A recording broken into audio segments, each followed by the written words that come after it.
Thank you for tuning in to the Raymond Hall Show. I'm your host, Raymond Hall. We are going to have a smaller version of the Raymond Hall Show today. We're going to have about 30 minutes or so worth of programming.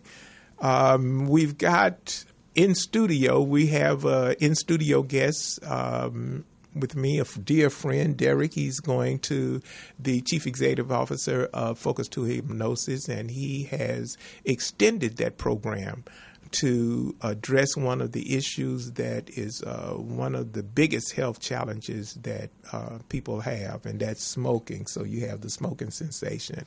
And we're also going to have with us calling in, we're going to have author Shirley Ann Jenkins, and she's quite accomplished, and we're going to be talking with her briefly. So let's get right to it. Talk to us about, he's no stranger to this show, so just talk to us about the extension to smoking, addressing the smoking cessation. Yes. At Focus to Hypnosis, we have what's called our smoking cessation program. Mm-hmm. And it's a 6-week program. Mm-hmm. And during that 6 weeks, what we end up doing is identifying what type of smoker the person is. There's actually 2 different types of smokers. Mm-hmm. So one is, as you were saying earlier in our conversation, identity smoker. Mm-hmm. And that usually happens like early in life. Right. And then later in life, you have what's called a replacement smoker. Mm-hmm. So it's important to identify what type of smoker they are, mm-hmm. find what we call the smoking habit hooks. So do you smoke when you drink? Do you smoke when you do coffee? Do you smoke when you take a break?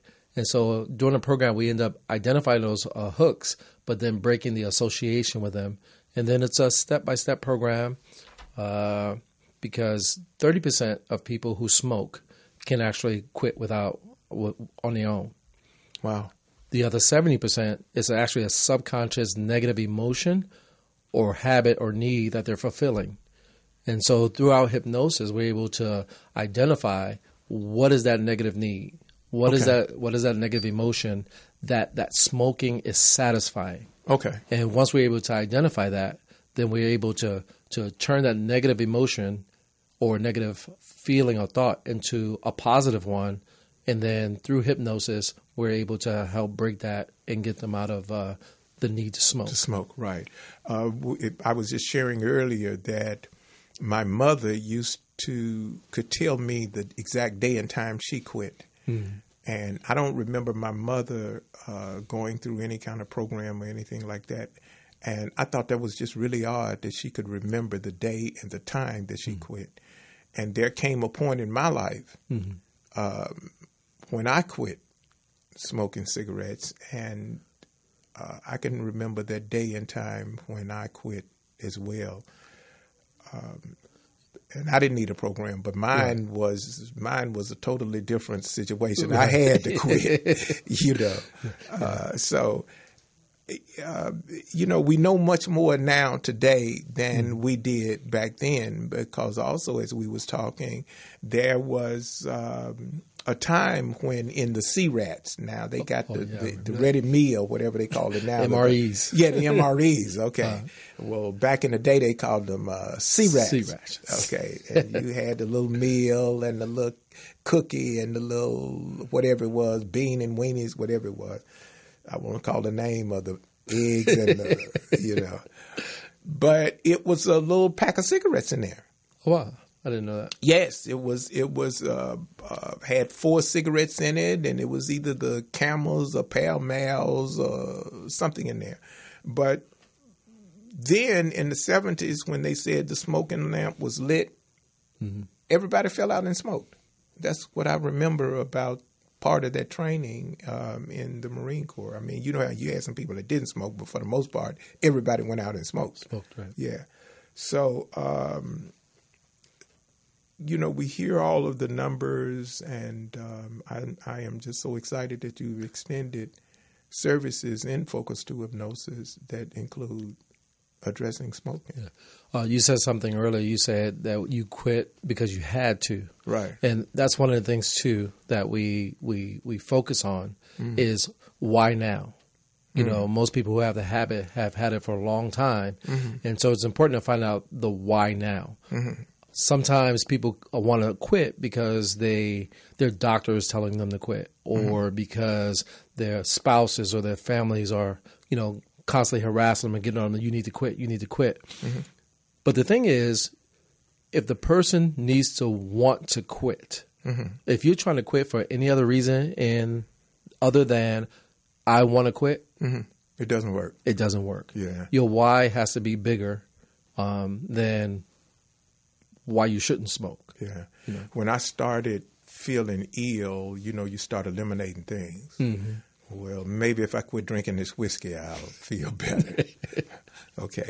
And I remember I held on to the cigarettes, and then I said, well, maybe if I quit smoking cigarettes. And I noticed that every time I'd smoke a cigarette, I just would have these things where it was hard for me to breathe. So I said, that's it. I'm going to quit smoking cigarettes. And that's exactly what I did. Okay. So it's a 6-week program. Yes, it's a 6-week program, and a quick overview of the program is you have to sign a contract. It's a non-smoker's contract, and so the contract is between myself and the client. It's something in the subconscious mind that when you sign a contract, it's kind of like it holds you a little more responsible than just I'm going to quit. So now it becomes official. Throughout the sessions, the typical sessions, we have a cognitive portion of the session. And what that does is we talk about your challenges, your reasons for wanting to quit, et cetera, et cetera. And then we use a process called the triple column process, which basically break down like any negative talk and changing it into positive talk. We use dream therapy and then hypnotherapy. And then we also give a recording of the session throughout the week. So they get to hear at a later point what you all talked about in that session. Yes. To see if they are still living up to what was talked about. Well, no, they listen to it to go to sleep. So it's kind of like to reinforce what was said in the hypnosis. And what I like about my program is that it's progressive. Like a lot of programs go say, hey, stop smoking. Well, a lot of people can't go cold turkey, especially when you're trying to satisfy. So in the program, you're actually able to smoke. And each week it's lessened and lessened. Now, where does that fit with the other things that they have out there, the patches and those kind of things? How does it?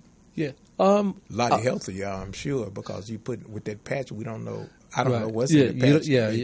Yeah, I think they. I don't use that in my program. I think they use the idea. Like when people sometimes are on meth, and then they'll give them methadone, which is a little less, but they're still kind of addicted. I think that's the thing with the patch. Right, is give them a certain amount of nicotine, just a different way. Right, but there's no need in my program to have the patch because you're actually going to get to smoke. Right, know. It's just progressively you're going to lessen it up to the point that by the time you get to the 6th week, you're not even going to have the desire or the want to smoke, and you're smoking to quit instead of smoking for pleasure. Yeah, which is different. I try to be tolerant, but it is something when you walk behind someone that's smoking, and or you have to walk through an area where people have just gotten through smoking and that smell just lags there. And the other thing that's a consideration is I noticed that I look at the faces of seniors that, it's really discomforting to them, people who don't smoke, to have to deal with someone else's smoke. Right. So I think it is something that's really, really needed. Now, does it work for everybody? Does it work for seniors, veterans? Oh yeah. I mean, seniors, veterans, people are people, Yeah. And we teach the concept of what we call theory of mind, of how the brain actually works. And 88% of what we do is actually subconscious. Only 12% is conscious. And so when you look at that, the average person, and I know you're above average, has over 60,000 thoughts a day. So if you have to be conscious to make 60,000 different decisions a day, you'd be insane, right? Yeah. So the way that the mind is set up is 88% of that decision-making process is automatic. Yeah. I'm a follower of Mel Robbins, the 5-4-3-2-1 lady. I'm not familiar with her. She, oh my gosh, she's incredible. She tells this life story about how things weren't going that well, and she saw this rocket ship take off, and she says that's what she's going to do. She's going to take off. She, in the morning, she's going to get up and take off like a rocket and get it done and those kind of things. And she talked about how at first she just used to use it for certain things but didn't use it for others. And now she talks about how she's able to be with her children, be with her daughter when she, at one time, she could not be with her. Right. And those kind of things. So I met a young man, about a week or so ago, and he too was one that read her books and followed her thought and things. And he was telling me that he used the 5-4-3-2-1 theory to get rid of the smoking sensation. Okay. Now, the question is, when you do something like that, is that something that's going to last? Or is it something that if you forget to do 5-4-3-2-1 and move on to another thought? He was saying that he'll have a thought to smoke and then he'll go 5-4-3-2-1, think about something else, move himself to something else, and he doesn't think about smoking anymore. Right. Well, smoking is a habit.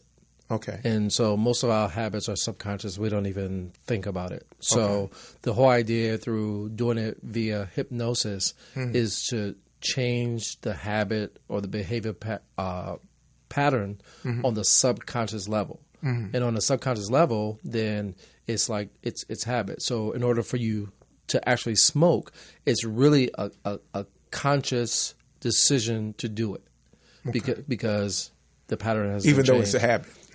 Yeah. But I'm saying, like, once the habit has been broken, like, you can go around cigarettes and you won't have any problems. You know, you can make the decision still not to smoke. Yeah. But it's not even a concern with me about smoking. It's just the smell of it is something that makes me want to move out of the way. We are going to come right back with Mr. Derek Williams talking about smoking cessation, and one of the things that's offered there at Focus 2 Hypnosis. We're going to take a minute, though, to do some housekeeping. There's a young lady that I'm quite proud of. Her name is Tiana, and they call her Ms. T with the MZ. She goes to Southwest College, and she's got a number of things, plays and productions that she's involved in. And what caught my attention, anything that's got to do with seniors catches my attention. She, no matter what's going on in her life, she spends a lot of time taking care of her mom. Her mom is in a place now where she needs care. And so she is there, even with the school and even with all the other things going on in her life. And she has written and produced some of these little plays. So you get a chance to hear of her now, just know that she's an up and coming, and her work is just really, really good. It's just good to go back. And Southwest College is like my old college anyway, so it's good to go on campus and then see some of the stuff that the younger people are doing there. We did attend the gravesite service and the homegoing service for Mr. Joe Freeman Sr., and really remarkable man.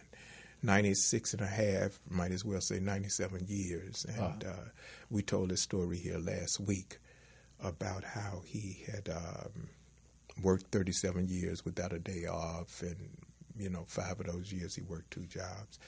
But he also started companies, and some of the stuff that he did is still with us today. The city of Carson sent him proclamation and that kind of thing. So it was just wonderful to hear about this man that received 2 Bronze Stars for valor back in 1945. Wow. Yeah, they wasn't handing them things out. Yeah, no, you got to not to the brothers anyway. So I never met the man. I just heard his voice, and his daughter is quite accomplished, Shirley Ann Jenkins, and we're looking for her to be on the show one way or the other someday. Coming up soon, we will have volunteers, someone to come to us and talk to us from Volunteers of America to talk about reentry from incarceration. And we will also have different people come in and talk to us about what's going on with the children in school, mentoring programs, and that's the LAUSD has, and those kind of things. So keep watching, keep looking, keep supporting, keep liking. We're going to talk about things that everyone is talking about. We may touch on some of the things, but the things that's important, the thing that this show is about service, okay? And we have a caller, so we are going to see who's on the line.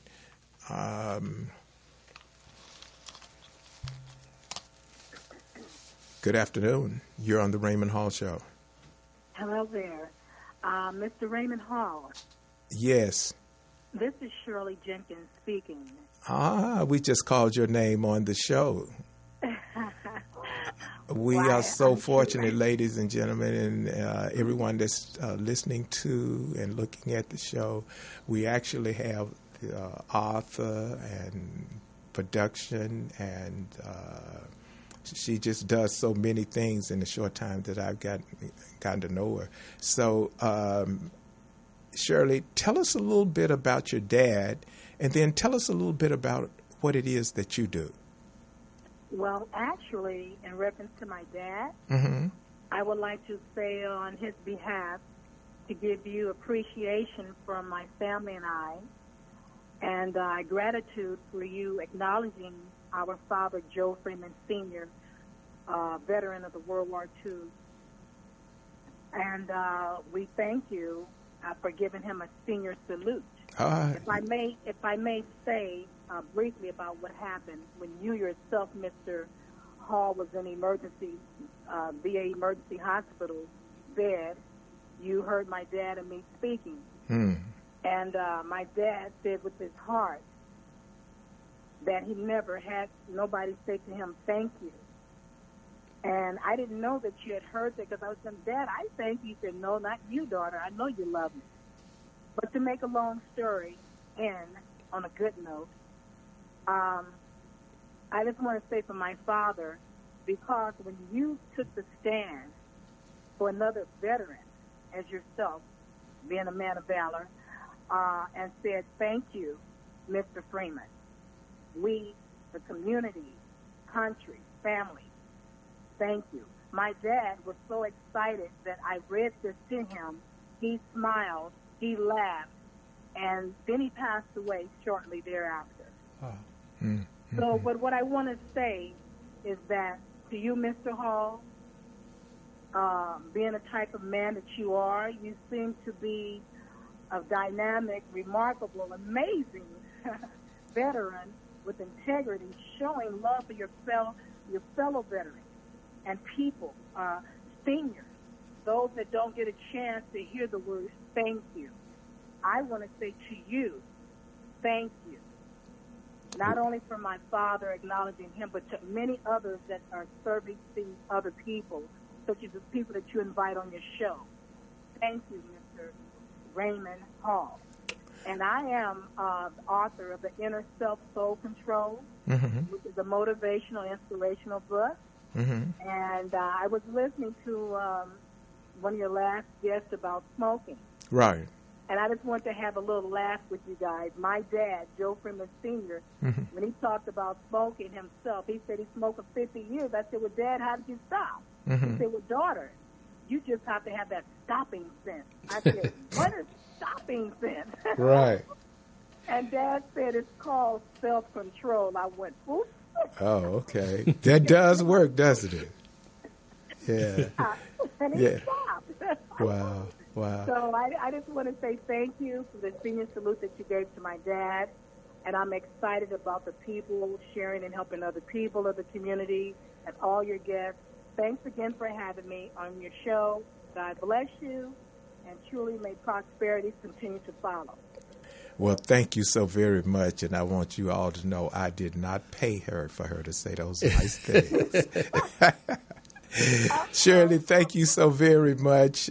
We look forward to you being in studio with us sometimes.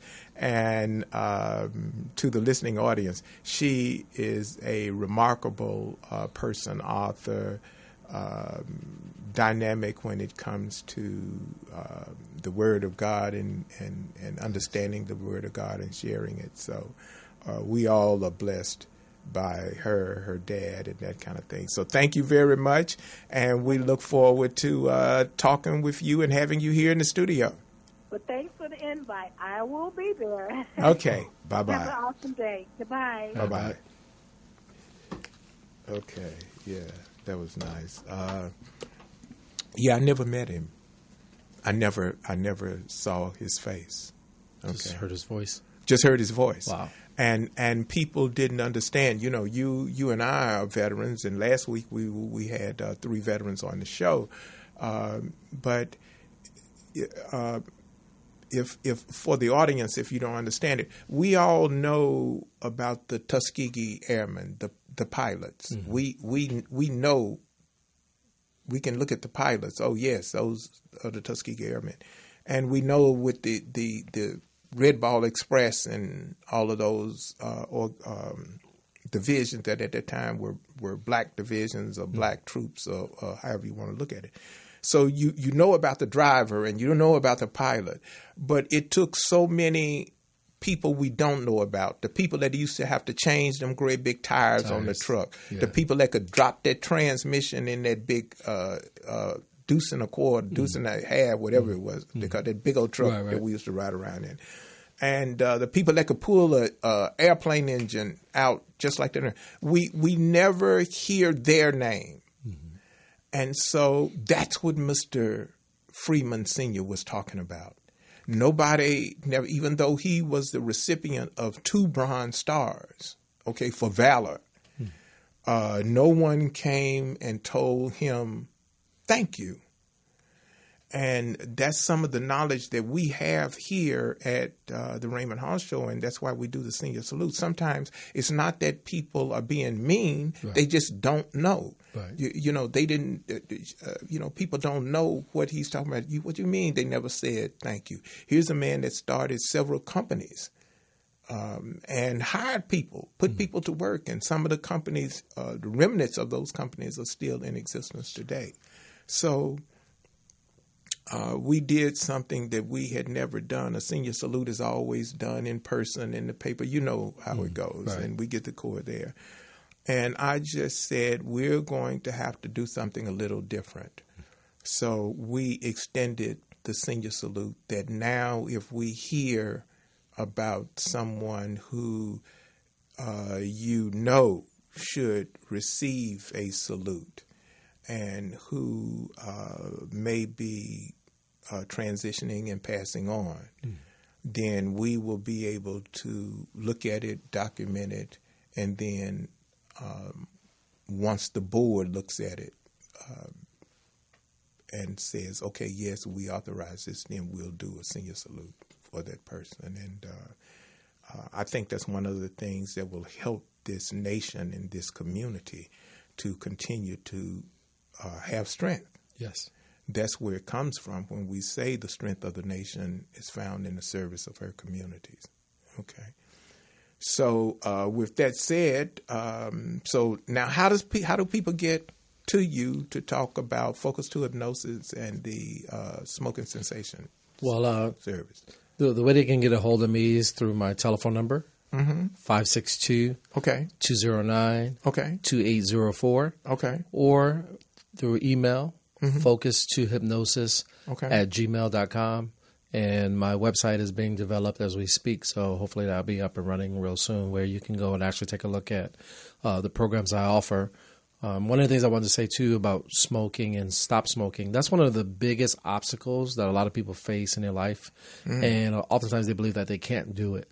So what I love about the process is once they stop smoking, you know, it kind of energizes you and it empowers you to say, I can do anything that I put my mind to, and get a plan and execute that plan. Right. Because it frees you. It frees you to say that, you know, this piece of paper and shredded tobacco no longer has control over my life. So it actually puts you in a position to be more in control of your life and the ripple effect, you know. And you notice that it's one of those questions that's on significant questionnaires. Like you go to do health insurance. Do you smoke? Do you smoke? Okay. You get ready to join certain organizations or things like that. It's like, do you smoke? Do you smoke? Okay. Professionals, do you smoke? Okay. So it's interesting that a product that grows naturally can be manipulated so that it would cause so much damage. Yeah. And that's part of what we talk about is so much stuff is added to a cigarette. Right. You know, carbon monoxide, ammonia. They have all kind of acids. Right. Or as a formaldehyde that they use in embalming fluid. And when you start to look at all the stuff that's in your cigarette, because we know that it's not good for us, but a lot of times you really don't know like what's in it. And when you're smoking and you realize that that's what you're inhaling into your lungs, and that's why. So it's one thing for the price of cigarettes, but the cost of smoking. You might be, how do they say it? You may be willing to pay the price, but you're surely not capable of paying the cost. The cost. Yeah. Okay. So give us the contact information one more time. Yeah. Derek Williams, 562-209-2804, and focus the number 2, hypnosis @gmail.com. Okay. And your office is located in Long Beach, California, downtown Long Beach. Okay. All right. Strong Beach, you know. Okay. So you might have to take a little ride if you're in LA. Yeah. All right. So now, last question. Do you start the class periodically, or is the class a one-on-one session thing, or what is it? Yeah. The program is one-on-one.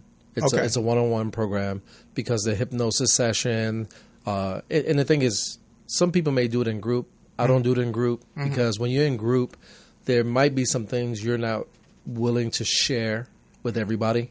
So by having that personal one-on-one and us developing that relationship, and the thing is, everything that you share with me is confidential. Right. You know, so I can't share it legally. Okay. You know, so it's a one-on-one session. One-on-one session. Okay. And it starts when you call and sign the contract. Okay. Well, happy Independence Day to everyone. The 4th of July is coming up. A lot of our guests say, Raymond, I'm going to get with you after the 4th of July. So everybody enjoy yourself on the 4th. However you celebrate it, enjoy yourself on the 4th. Be safe and enjoy yourself. And we look to be right back here with you next week for the Raymond Hall Show. Remember something.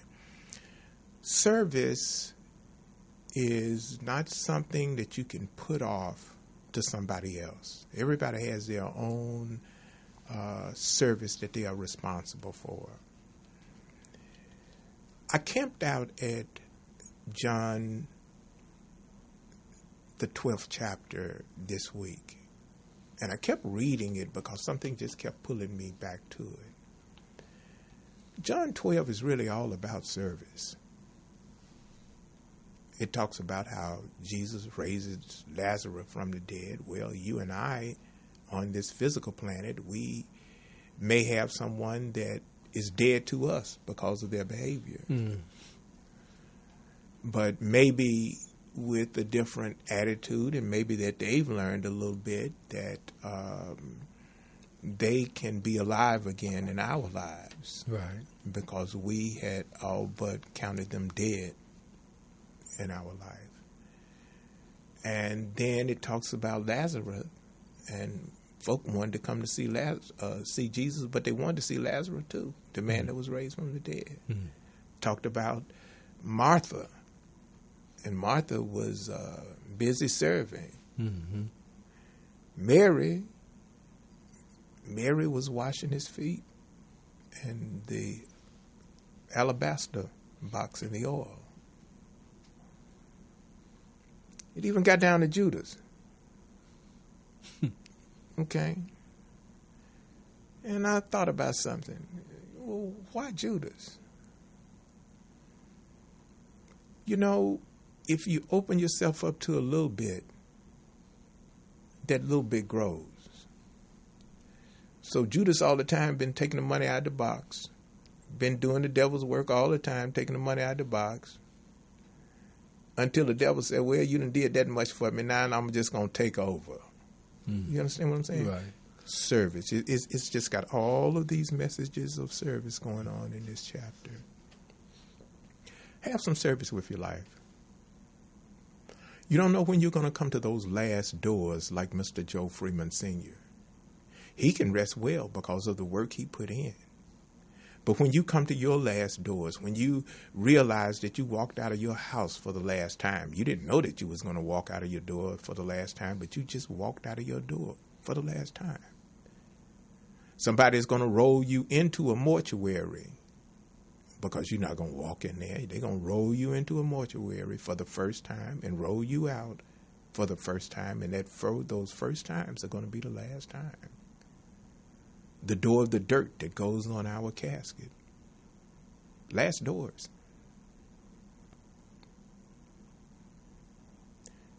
The service of you and I is required. And it's not required for you and I. It's required for those to come after us. God bless you. Have a good day. And we hope to see you back here next week on the Raymond Hall Show. And Mr. Williams, one more time, give him that 562-209-2804. Focus, the number 2, hypnosis@gmail.com. Thank you very much, my friend. Thank you for having me, sir. God bless you. Have a good day. We'll have a good weekend, good holiday. God bless you. We'll see you next week. Bye-bye.